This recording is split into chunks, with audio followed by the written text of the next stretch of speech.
For everybody who's on the webinar tonight, good evening. This is our first ever EdTalk, so we're super excited about it.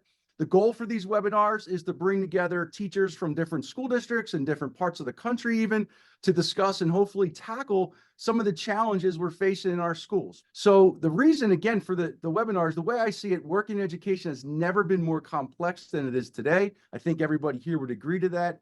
And gone are the days where we can just shut our classroom doors and hope that everything will just pass us by. So our jobs continue to evolve, and our students we serve are coming to us with more diverse needs than ever before. So it would be nice to have a group of people to lean on, to bounce ideas off of, to listen to, and in some cases to even strategize with, right? So it's our goal to host webinars like this one a few times per month.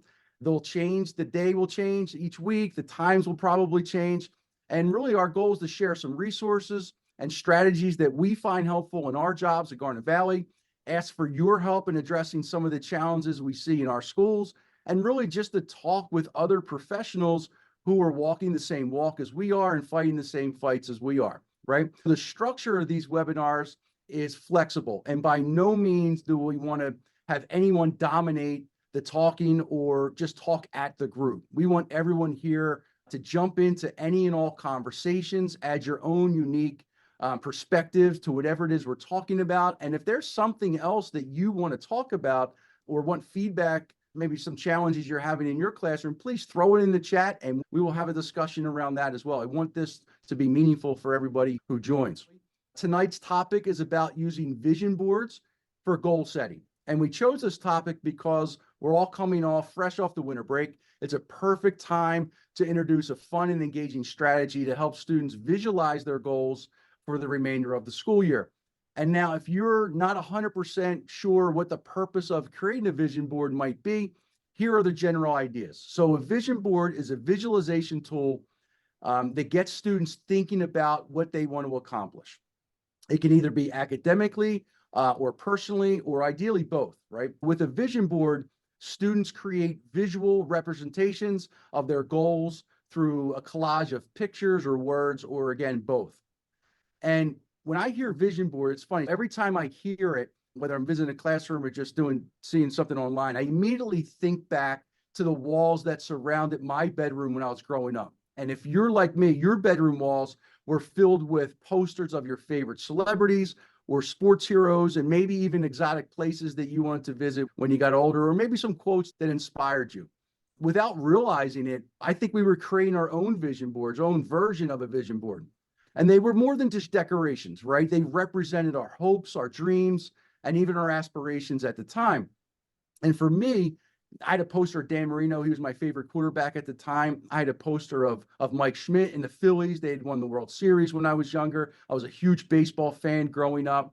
And of course, like every other 80s kid, I had a picture of Bo Jackson with him holding the bat with his football uniform on. So they were all over my bedroom growing up. And I know most of the people here around the same age as me, I'm sure you had some of those things as well. Mike Simone's on the call. I'm sure he had, Eagles posters and Randall Cunningham. Christine Gumpert, I'm going to call on you next. I know you're a history buff. I guarantee you had some presidential posters in your room. Definitely. I have to actually tell myself I did not have presidents, but I did have Prince William, because that was back in my era. So I had a nice picture of him. But now watching The Crown, I feel guilty that I had that poster because he evidently was traumatized by the media. But I did have maps where I would keep track of the places that we traveled to and where we wanted to go. So in a way, that was an early idea of a vision board. But we had so many magazines. I don't know if your families did that too, but we had magazines delivered to the house all the time. So we were constantly cutting them up and making pictures and collages and covering our grocery bag paper, book covers with them too. So yeah, it's something that we've always had fun doing, but decorated my room with princes and maps. So a bit of a dork. Sam, I was a big Phillies guy, absolutely. But I was also that typical young teenager of whoever was in the World Series, they were my favorite teams. Whoever was the Super Bowl champ, that was my favorite team. So I was a big Joe Montana, Jerry Rice. Look up Will the Thrill Clark, the natural swing. That was my guy back in the day. In my house, you could only be an Eagles fan. Okay, I'm just going to lay that out there right there. Even today, my dad, in his 70s now, you have to just be an Eagles fan. well into his 70s. Of course, I stole his Nick Foles jersey, so I'm on the shit list right now. But anyway, and I haven't given it back. But I also did Tiger Beat was like a big, I don't know, I'm older than most of you, but Tiger Beat was a big magazine. So and the Hardy Boys were on TV. So I would have like pictures of Sean Cassidy and David Partridge and just all that kind of stuff. Yes. So I did decorate my room, mostly from the 70s, obviously the 80s as well.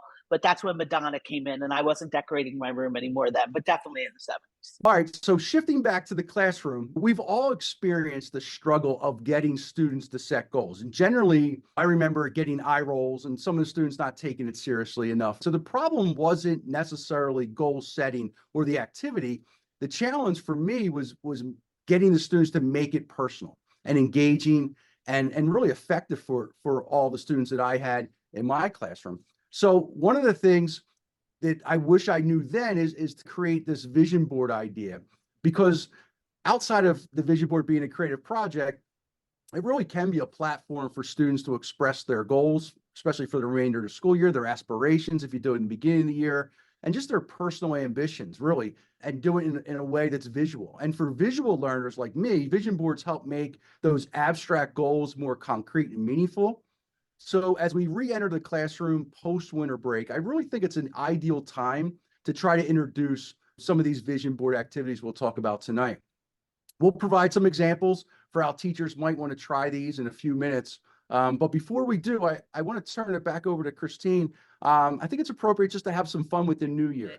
I don't know if you're like me, but with that history teacher background, when we always think about like the new year, fresh start, getting excited, the second half of the year, it got me thinking to like, where did this idea of resolutions actually come from? So I put on my historian hat and did a little digging, and it goes all the way back to the Babylonians, believe it or not. And when the Babylonians celebrated their new year, they actually didn't do it on January 1st. They did it at the spring equinox. And so their New Year's resolutions all revolved around returning farm equipment, because they were an agrarian society. They had to get their spring planting going. And so they all had these resolutions to return this to this neighbor and return this to this neighbor, which I thought was pretty funny. But if you fast forward a couple hundred years or more, actually, it's the Romans that really bring us the January 1st New Year start date. And the month January is actually named after a Roman god. I don't know if you know that, but the god, his name is Janus, and he's actually a two-faced god, which sounds a little devious. But the cool thing about this, and this is why Meg and I were excited to tie it into this, is one face is facing backward. So it's this idea of reflection. So the god is always looking behind him and thinking about where he came from and the mistakes that might have been made or things from the past, but there's also that face looking forward. And that's what is going to be coming at us. What are the goals that we can be setting? So that's really where this idea of modern resolutions came from, is looking back, which is the reflection part that we're going to be trying out here together in a moment, and then the goal setting of looking forward. So while we are not at the beginning of a school year, we are at a fresh start here because we're either at a semester break happening or really have that second half of the school year ahead of us. So we'd like to do a little bit of a reset. So Meg, I'm going to pass it over to you for a little bit of reflection. And we thought we'd start with celebrating success. So we'll actually invite you to grab your phone and open your notes app or pull a Post-it or a notebook page close. And we'll give just like 30 seconds of quiet think time. And would you consider the success that you've had so far this year? So with your group of teachers, your group of students, whoever it is that you're spending your time with and doing important work in schools, what's going well? So where and how are people successful in the space that you occupy together with each other, in following the procedures, the routines, directions, in working in groups or independently, and how are people meeting expectations? So think and jot for 30 seconds. And then we'll invite some conversation around that. One of the things that I'm thinking about that was a small thing that made a big impact in my practice was when my students would be writing in their reading notebooks, kind of processing what they had read. And I wanted to be checking in on this, but the stack of notebooks would pile up on my desk and I would never get to it. The stack was overwhelming. So I would just avoid it. I would end up giving the notebooks back because they needed them the next day. And I never really got insight into what they were doing inside those notebooks. Something I tried was having them write in the notebooks and then leave your notebook open on your desk and then go to specials, go to lunch, whatever it is when you leave the room. And when I come back, I'll just do a little gallery walk of your notebook. So the pile that used to intimidate me is gone, and I still get insight into what's happening in your notebook and who you are as a reader. So that was something that's a success for me. And talking to some of the colleagues at high school level, they keep reiterating how happy they are that they took the time to get their LMS organized at the beginning of the year, because it's not a scavenger hunt. So the students know like where the folders are, how they're organized, what to look, where to click for different links and things like that. So it's definitely time consuming, even if you've been using the same LMS for years, but they say that it pays off in the end because that time spent at the beginning really will keep the kids rolling all year long. I'll jump in and share. I was thinking from the professional development lens with our teachers, we've really started to focus. Last year, coming off of COVID, the big focus was classroom management, helping teachers kind of regain the norms and basics of classroom management, veterans and new teachers. But this year we've made a shift, and I see this being multi-years, but we've made a concerted effort to shift the conversation back to just good instruction and instructional basics. And so our two focus areas are identifying learning objectives, which when we say that, it sounds like, gosh, how could you be focusing on that? But doing it really well and finding that even our veteran teachers are really digging in.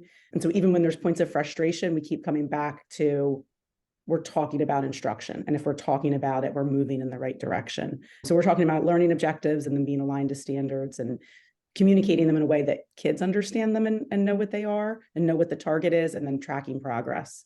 And so really just narrowing in on those two pieces and being intentional has been, it's been a highlight of the beginning of the year, but I see it being multiple years for us to carry this through to really see solid change, the change we want to see. And thanks for sharing. Thanks for jumping on tonight. I think we have some folks here who may not know who you are and may not met you before. Could you introduce yourself just real quickly? Sure. Hi, everybody. I'm Emily Verga. I worked with Sam and his team of instructional coaches and Julie 3 years ago now, Sam, 4 years ago, 3.5 years ago. I work at Kingsway Regional. I'm the chief academic officer over there. I was a former special education teacher. And when Sam and I were connected by my superintendent, Kingsway was in the process of bringing on a high flex course modality. So his team came in and did some very specific training around EDI with our teachers. And that has blossomed into many other PD opportunities that we've created for our teachers, and the high flex course modality, which is similar to what you folks have. I don't know if everybody else on the call is from Garnet Valley or if we have some different districts, but it's and at our a high year school. ago today is when I spoke to the teachers about AI. And at that time, I didn't know much about it, but I knew enough to know it was going to impact our work. I had a faculty meeting, and for some reason, I thought this was going to be well received, and it wasn't. And for all the same reasons and concerns that every other district had, I was forecasting that we would address those at some point, but our teachers were taken off guard when AI hit the market. And we did a lot of work. A lot of the coaches, obviously, who do these type of lifts for us in Garnet Valley, but we did a lot of work over the last 12 months. And I really like where we're at as a school district. We've come full circle now. We're not fully embracing it in every classroom, which is okay. We always stress purposeful use at Garnet Valley, but we've come far enough to where we just signed an agreement with 2 of the AI systems, Diffit and Magic School AI. Starts at the top in our district, as Emily, our superintendent's on board, sees the potential, but we also, through the work of our coaches and Julie and of our classroom teachers as well, stress purposeful use and responsible use, and when to use AI, when not to use AI, and what is cheating in 2024, and what are our classroom policies and all those things. I would say that's a success from my point of view, because where we started and where we are today is light years, in my opinion. And I'm super excited to see where that goes. And maybe speaking of moving forward, we were imagining if we look back and celebrate our success, we would also look forward and think about what's getting in the way of success, and where is there some roadblocks that are popping up for us, and what are the roadblocks, and what might we do now with still this big chunk of the year left? What changes can we make at this point in the year to set our students and ourselves up for success? I'll share a couple questions we thought might guide your thinking. We thought maybe as you were considering roadblocks, you'd think about when you were the most frustrated, maybe during a class period, or just maybe during your day or during the week. When are you feeling frustration at its highest? And then are there certain situations where you feel impatient, frustrated, or even angry? I know a couple of us finished our day today and Karen was there and we were just, took a deep breath. Monday. There were a lot of parts of the day that frustrated us. So take 30 seconds, think about where do you feel that frustration, jot it down, think to yourself, and then let's get ready to share in a couple of seconds. So I spent some time with a teacher today, was talking about writing workshop in particular, and the students wanting to type their finished drafts, and then the length of time it takes them to actually type those finished drafts. And that was something that was getting in the way, wanting to honor the choice that they wanted to make about publishing, but then also thinking about developmentally where they were as efficient typers. And we just talked about it, and she had given them chance to type and then gave herself the permission for the next unit. Like, we're using paper and pencil, we're making booklets and we're using paper and pencil and we're decorating, and we're not going to let the typing get in the way for the next part. So I just thought that sometimes we need to give ourselves permission to guide the choices or to make a choice for our students because we think it's going to be what moves us forward in the moment. So that was something that came up in conversation today. What are the roadblocks in your way? One that I hear a lot at the high school, and Sam, technology, you're gonna have to put your earmuffs on for this one, but it's the phones still, that like getting the phones appropriate use at the appropriate time, taking that earbud or AirPod out of your ear whenever you're in class and you're supposed to be engaging with your teacher, with your content, with your students, your peers. So that's something that a lot of teachers are still struggling with. And I don't think that's just a high school thing. That's also middle school. That's other districts. That's across the whole country. It's just that appropriate use and honoring that they're part of our life now. Technology is part of our life. Cell phones are part of our life. But how do you get the kids to just realize like they just can't scroll all the time and they got to put it down? So there's not something may give you an issue and then a solution. I don't have a solution for that one, but that is one that we definitely are thinking about a lot when we're talking to colleagues. Christine, before you started, the first thing that came into my head was the digital citizenship lesson we did with ninth graders. And I wrote down beginning, middle, and end. And the thing that popped into my head was I don't know, first thing that comes in my head is some of the disrespect that happened in the beginning with some of the classes, but then some of what you label or first think of disrespect that happened in the middle of the lesson, and some of it that happened at the end of the lesson. And it all revolved around these things, or the AirPods, or a device, something. It's just I don't know. I couldn't put my finger on it. And it was the directions of just, hey, you got to watch this. You got to watch the videos in the 4 stations that we're working on. So Christina and I thought we were doing a really good thing of incorporating movement, and going in different stations. You don't have to go in order, so you can work with a partner or 2 or 3 or even 4. You can even scan the QR code and step away and watch those types of things. So I feel like we gave enough learning. How do you get students to reverse those feelings? And I have a freshman and I have an 8th grader. And whenever I leave and I come home, and part of my parenting style is you better not be doing those things when you're in school. That's the first thing I want to do and say. So it's my 2 little angels should be doing what they're quote unquote supposed to be doing. But is that really what they're supposed to be doing? So I'm like here and I'm here. I go back and forth. But I Sorry think you're for blabbering. normalizing that feeling, right? That's the feeling that everybody has that does make you clench and you get so frustrated or exasperated. We're all feeling that at times. And those 3 or 4 students that are in my head right now, how do the content area teachers that they go to day in and day out, they must deal with that day in and day out. So how do you reverse that? And Mike, you bring up a really good point there. And I think one of the things I'm constantly hearing is the age-old challenge when teachers feel they're spending 80% of their time with 20% of their kids trying to solve those problems, right? And it's so frustrating because we all got into education to support and grow all of our students and all of our learners. And there's this internal battle that's constantly going on with, am I giving enough to everybody? Am I growing everybody? And am I meeting everybody's needs when you have this small group that needs so much? And it's easy to step back and say, oh, we have to turn the learning over to the kids and we want to get them engaged and they own it. We become facilitators. But how many of our teachers learned that way growing up? This is such a new shift in education. And I think it takes a lot to take the risks and go out there and try those things and see what happens. So I know that's a frustration that we're constantly working on. Christine, I was going to jump in after you mentioned, I hope this isn't just, I think you said, I think this isn't just a high school thing. we had sent a letter home in our elementary folks this year for the first time. And we've come such a long way, like every other district, where when I first got to Garnet Valley, I was a huge advocate of allowing the kids to use their phones and teaching the kids how to use it appropriately and responsibly. And we signed up with Common Sense Media. We became a Common Sense digital school district. But now that we're 1-to-1, right, and every student has a device, leave the phones at home is our recommendation. Now that's a lot easier said than done, right? But a lot easier at the elementary level, certainly. There's no need for kids to use their phones in classrooms anymore. Every kid has an iPad or a MacBook or a Chromebook or something. Julie and I did that summer parent night, and one of the parents had asked, "What is your policy around cell phones?" My daughter's telling me a lot of kids are using cell phones in school, and I said, unofficially, our policy is don't allow your child to bring it. Now, I'm not sure we get a whole bunch of support in that area, especially as the kids get older, but that's our policy is you don't need a phone anymore in school. Leave it in your backpack, leave it in the locker, but certainly you shouldn't have it out in class. So it's funny how we have to go back to that.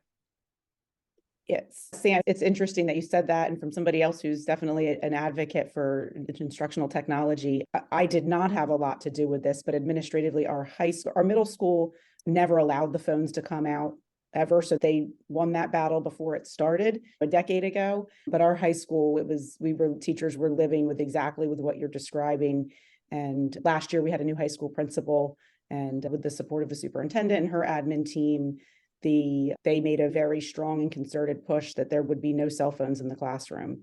And just that constant reminder that if every teacher has the same expectation and standard, we can do it together, but it can't be, well, Mr. Romando lets it happen in his room and Mrs. Verga doesn't, because you don't win that way.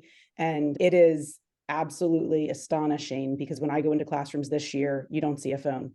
You don't see a phone upside down on a desk. It's just, and I think there were a lot of naysayers initially. There's no way we can do that, but they did it together. So it was really, it was teamwork that got it done. And it's like a breath of fresh air. And I think I haven't asked any of the kids, they probably wouldn't agree with me, but there has to be a benefit to them that there's that disconnect from that. And this year it's even stronger, even in the hallways. Like we did have some issues in our high school with phones in the bathroom. So even there's no phones in the bathrooms, there's even on your person going to and from the bathroom. So I give our high school admin team a lot of credit, but when I go in and see classrooms and instructions and kids, it's a notable difference. So really where this whole topic came from, again, we started with our idea of making resolutions, but being reflective through that. And so we came up with this idea. And also for those of you that might not be familiar with the course that we love to run, which is EDI. And again, I know we did that with Emily's crew. The first theme of EDI is building interaction. So that idea of relationship. So we're like, how do we pull all these little things together and tie it up in a nice bow? So on the left-hand side of the screen, you can see our vision board for goal setting. And this is based off an article by Dr. Catlin Tucker, who we always love to go to. She has such great resources. But it's this idea, again, and Sam said at the beginning, of letting your students reflect on their learning and set goals for the rest of the school year. Make it fun if you want to. We have their select a medium if they want to do the cutting out of the pictures like I used to do back in the day. Or if they want to draw things, some of our artistic students, they can do that and they can glue them on paper. We also have a lot of digital options as well that they can create. Maybe some of the older students might want to do that on a digital format. And then the idea of sharing them out. And again, this is something that depending upon your students, depending on how well you know them, of course, you know them well at this point in the year, some of your students might be totally happy standing up and sharing their visions and their goals with their classmates. Other students, that might be the worst thing ever to ask them to do. So it's getting to know those individual students, giving everyone the opportunity to go through the process of reflection and goal setting, but then leaving that share part a little bit more fluid depending upon the comfort level of your students. But one thing that we thought could be important, and it could look different based on what you regularly do in your classroom, but we thought it could be important to set up a time for you to connect one-on-one with some individual students. And it could be during any time that you regularly meet with students one-on-one. So if you're regularly having reading or writing conferences, you could have this vision board conference. And that might be an opportunity for you to connect with the students. You can personalize the experience for them. You could help them set goals or think with them about the goals or the next steps that they've set. And it's also an opportunity to really authentically celebrate the success and things that you are seeing them doing, give them some feedback. very specifically about how they've been successful so far this year and ways that you can see them continuing to be successful across the year. And these can be quick at any time when you normally might meet with students one-on-one, and they might have a structured feel because they're looking back and looking forward, but they can also be laid back, just a time for me to get to know what's going on with you. Where are you at as a learner right now, and what might be next for you? Yeah, Meg, if it's okay, I'm going to share just so everybody sees if they haven't had a chance. So one of the things that we always try to do when we host a webinar or some type of PD is give it something that everybody can take away with. So we created this nice little PDF about vision boards and starting the new year off, and we talked about the benefits and things like that. So it just goes over again the purpose of vision boards, how to create them in your classroom if you're traditional face-to-face, some ideas there, some of the materials that you may need, how also to use them in a virtual classroom if you're teaching online or blended, even some suggestions about if you're a school leader, maybe a coach or a grade level leader or department head, using vision boards to coalesce around the end of the year and goal setting with colleagues. And then our jobs are evolving. In my opinion, they're getting more complex and more difficult. And if we can somehow help and address some of the frustrations or challenges that are happening in the classrooms or in the school district in general, I want this to be a place for passionate people like yourselves to come and spend a half hour, 45 minutes, and whether it's getting some frustrations off their chest or coming for really good instructional strategies and learning from everybody. Emily, please share this with your folks. We would love to have them. And I know some of the other districts we partner with, they couldn't make it tonight, but I'm sure they'll be here. We're going to try to move the days and times around. Next Ed Talk is next Wednesday. It's at 7:30. It is on note making, moving from note taking to note making. So more instructional strategies versus maybe tonight. So we're looking forward to that. But I just want to say, before I turn it over and call for any questions, I just want to say thank you to everybody for giving up your time. I know everybody had a really long work day. It's a Monday.